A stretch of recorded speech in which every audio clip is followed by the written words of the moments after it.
All right, hello there, History 104 folks. This is our web extra that we're doing here today to try to cover a couple of things that we don't have time to get to, and meeting just once a week and 3 hours a class period. So today I'm going to talk briefly about some things regarding labor and workers and the era of big business. And this was a time of big change for a lot of workers. This particular engraving that you see on the screen now is about the Carnegie steel plants and the Bessemer converters. And, one of the challenges that these workers faced, for example, was just the heat. And they were shoveling coal into these furnaces 24/7 on these shifts that they were often on for 12 hours. And it was very hot. It was very strenuous. It was very tiring. They had very few breaks. It was a really hard challenge for them as workers. And this is just one example of the challenges that workers faced as they moved into this era of increased industrialization in the United States. So there's a big transformation of the labor force in the early 1900s. And laborers began working for hourly wages in a much more dramatic fashion in terms of dramatic numbers than they had previously. And they had often worked on farms, and they were paid by the day or paid by the amount of work that they did. But now they were finding themselves in urban areas, in factories, and working for hourly wages. Immigrants were a large portion of this workplace, and they helped to meet the demands of these rapidly growing new industries. And these immigrants were often very willing to work for low wages because the low wages of America were higher than the wages that they experienced in their home countries. And also it provided them with many more opportunities than many of them were going to face in their home countries. Often they were peasants, and they were moving off of the land that was owned by somebody else in their home countries and into the urban areas and working in factories to make money for themselves that they could go home with and take care of their families. And often they shipped a fair amount of that money home to help their families back in their home countries. Mechanization transforms their labor dramatically, and it changes the employer-employee relationship. Previously to this time, workers typically worked for people they knew. They worked for a boss that knew them and cared about them and had an interest perhaps in their family and their well-being, knew when they got married or when they had children and things of that nature. And in this environment, workers very rarely had any contact with the actual owner of a business in this industrial era. And instead, they were working for managerial types of people who were giving them their orders for the day. And as a consequence of that, there was sort of a disconnect, a human disconnect between workers and their employers. And also, it divided up workers more into categories of types of people: skilled and unskilled, middle management sorts of employees. And so there were more divisions amongst the workers than there had been previously in an era of small business. When you look at the lives of workers during this period of time, one of the demands that existed in this new industrial era was a demand for low-skilled or unskilled labor. And this is a consequence of the machine era, and people were working on assembly line types of systems. The skill level required for those types of jobs was very low. As a consequence of this, the high demand for low skill, but also for high volume of workers, just a large number of workers, brought many immigrants and women and children into the workplace. In the era of 1880 to 1900, women, the employment of women increased by about 6 million female workers. And while in some ways this was a good step in the right direction for women, because of course they had been denied opportunities in the work world and denied, as well as many other parts of American life up to this point, one also has to take into account that during this period, a lot of these women were really exploited. They were worked very, very hard, and they were routinely paid less than men who might be performing the same or very similar jobs. The excuse for that was that women were, in the eyes of their employers, second incomes. The men working were the primary income in families, and the women working were secondary incomes. And so they justified this discrimination on that basis. The number of children working in non-agricultural occupations triples during this period of time, from 1870 to 1900. Working on the farm, children had done that for a long time for their families here in American life. but they found that now they were being pushed into mills, into mines, and into various kinds of factory work to help support their family.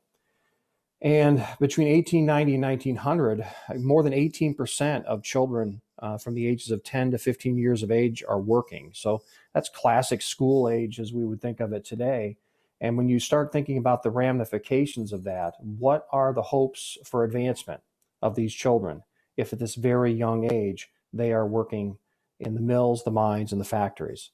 What is the chance that they're going to be able to educate themselves and move to a higher station of life in the work world than their parents find themselves in? Parents were often forced in some of these towns to sign contracts that would put their children into labor. There were age laws that were passed because often pushed by workers themselves, because the influx of children created a surplus of labor, which meant that wages would go down. But it was difficult to enforce because parents would often lie about their children's age because they needed the money for their families. It was really essential. When you look at the wages here at the bottom line, when they're making 22 cents an hour, $490 a year, which would roughly equate to about $14,000 in today's currency, you can see why parents needed both spouses to work and to have their children work in order to keep themselves afloat financially. There was a lot of pressure in that regard to get the children working in the mills. And when you look at that $14,000 a year figure, or the $490 a year figure around 1900, about half of that would go to rent. So 50% roughly of their income was tied up in just housing. The rest of their income went to meet the rest of their needs. And it put a lot of pressure on families to try to increase the number of workers in the family. Now, women also did find their way into some clerical positions. We did talk a little bit about this in our class at one point. This was created by the advent of typewriters and telephones.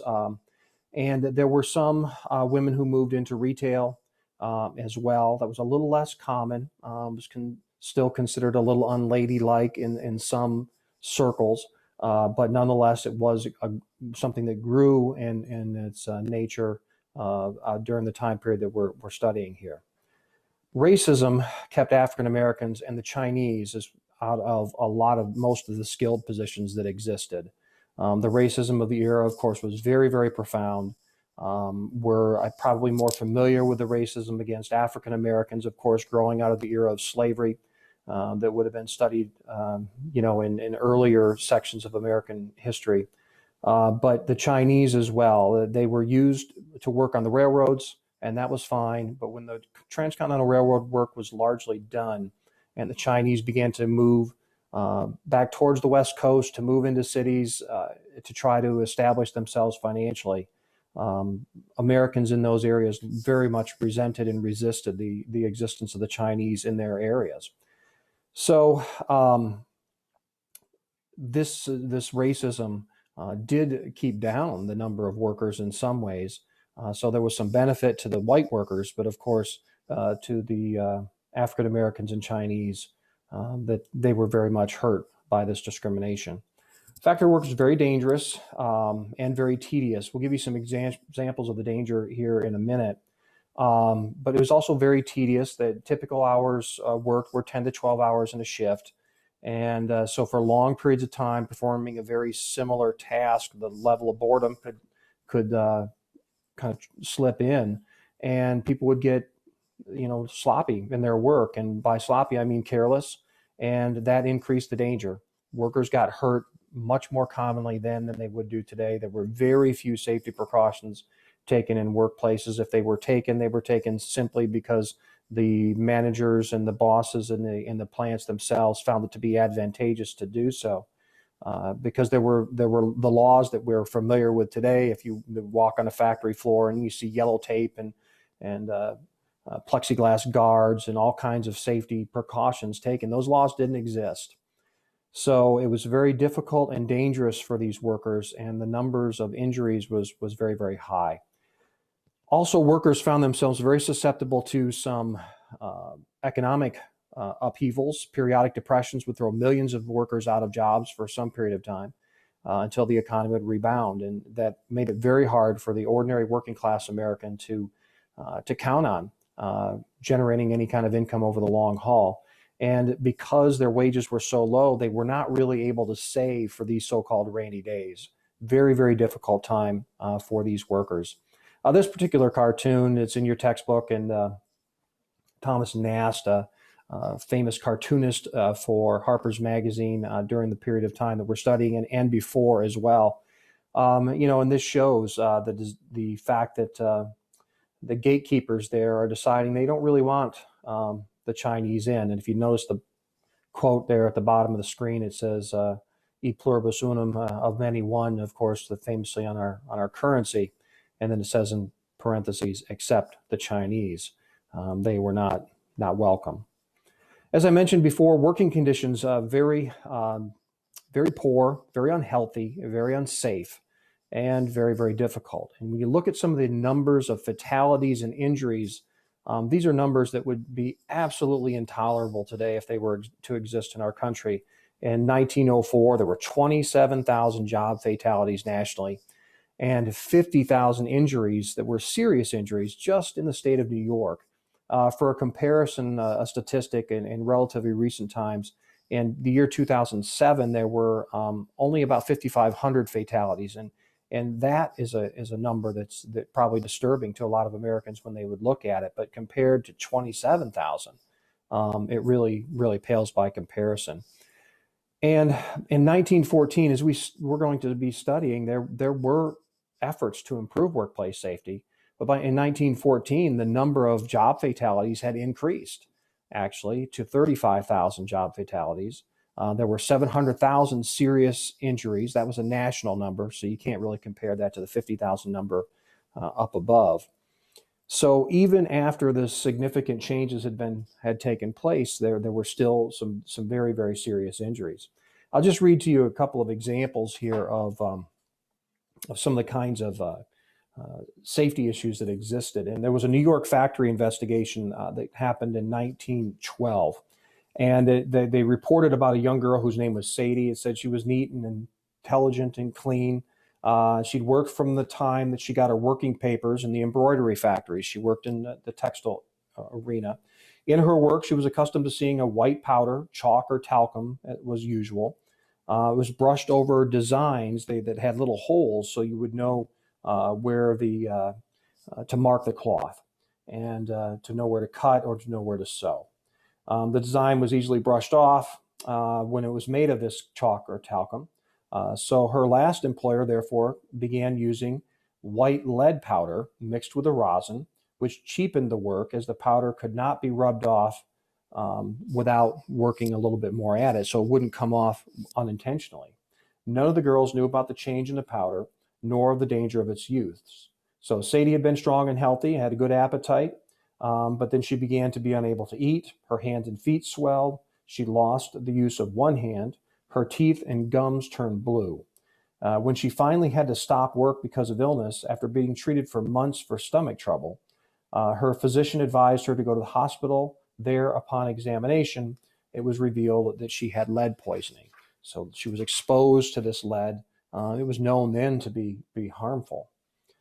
And another quote of another study in a woolen company that was done in the Massachusetts area says a considerable number of boys and girls die within the first 2 or 3 years after beginning work. 36 out of every 100 of all the men and women who work in the mill die before or by the time they are 25 years of age. So these working conditions, and in this case, in the textile mills, it was very often also little fibers that would go floating through the air. The workers would breathe them in. It created irritation inside their lungs, made them very susceptible to all kinds of illnesses, especially tuberculosis was a problem in the 1800s, but other lung illnesses as well. And after the repeated infections, many of them, they simply would die as a result of the work environment. So additionally, of course, one of the most famous incidents of workplace danger took place at the Triangle Shirtwaist Factory in New York. Workers were working up on the 8th to 10th floors of this building when it caught fire. And the fire department trucks could only reach the 7th floor. So the workers were completely stranded up there. Additionally, the bosses of the factory had locked the doors so that they could not get out, and the fire escape was damaged, so it did not work for them. So they were stranded, and you can see the damage that took place on the 10th floor, and there was a picture taken by investigators after the fire. As a consequence of this, many of the young women, they were almost exclusively women working there, they jumped from the building, and their bodies began to litter the sidewalk. And you can see that in this picture. It was a tremendous tragedy that cost 140 or plus lives, and it caused a lot of upset in New York and around the country that this would happen. It helped to lead to some advancements by labor. And you see a couple of different labor unions talked about in the textbook in chapter 19, the Knights of Labor, led by Terence Powderly. This was a group that was trying to mobilize a lot of laborers to take control over their own industries. Now, this particular union was a little bit more radical in terms of its willingness to try and push capitalist tendencies out of the way. So they urged workplace cooperation, and they were trying to get rid of the wage system that existed for workers. They set up various kinds of cooperatives in industries, and they were certainly pushing for a shorter workday for their members. And a lot of different kinds of people joined the Knights of Labor, including women and African Americans that were often excluded from other union groups. And here we see some women who were at one of the conventions for the Knights of Labor who had their picture taken. This was an unusual scene in that women were typically not allowed in most unions. Men resented women working because, once again, like what many whites felt about the Chinese, for example, they felt that women working drove wages down. And to drive wages up, they wanted to see if they could effectively push women out of the factory workplace. The American Federation of Labor was led by Samuel Gompers. This was a more, I guess you could say, a little bit more moderate in the sense that they weren't trying to push as hard against the capitalist system. They also did not organize the unskilled workers, women. They did not organize African Americans or other ethnic minorities.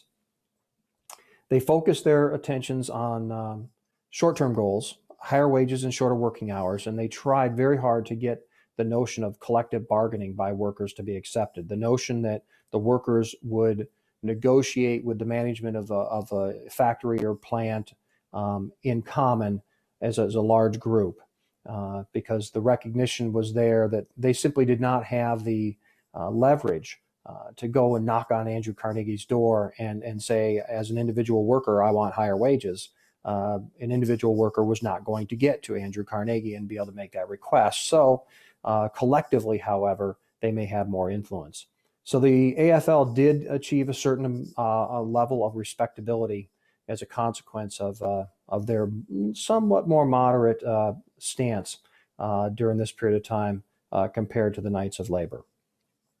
So those are some things that we wanted to address today in terms of our work in Chapter 19. I thought maybe this would be helpful, some of these issues of labor that we did not get to in class.